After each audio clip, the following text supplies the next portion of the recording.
juste pour... À mon avis, certains suivent vraiment bien, d'autres c'est un peu plus difficile.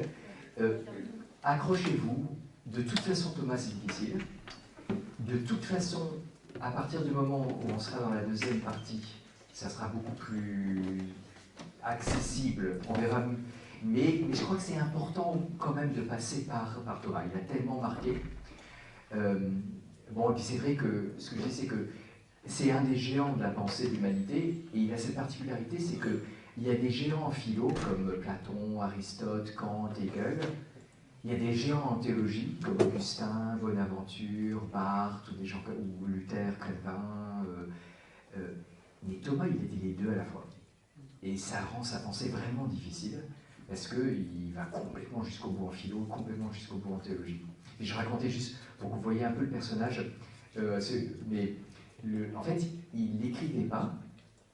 Bon d'abord, il a commencé l'université à l'âge de 12 ans. Deuxièmement, il avait une mémoire photographique. Tout ce qu'il disait, il s'en souvenait. Donc, toutes les citations bibliques, tous les pères, tous les films, tout ça, il l'avait en tête, quoi.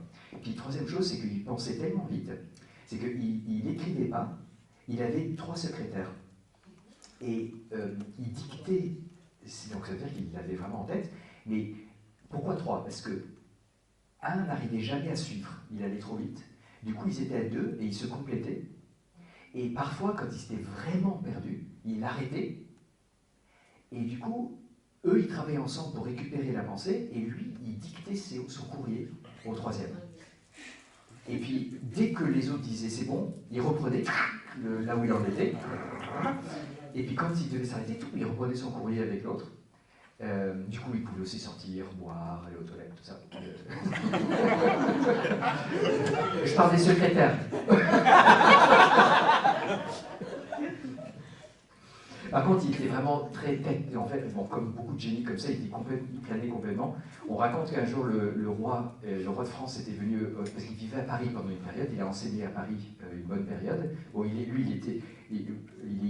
italien. L'Italie n'existait pas à l'époque, mais il est de Naples, en fait, de la région de Naples. C'est pas ma région,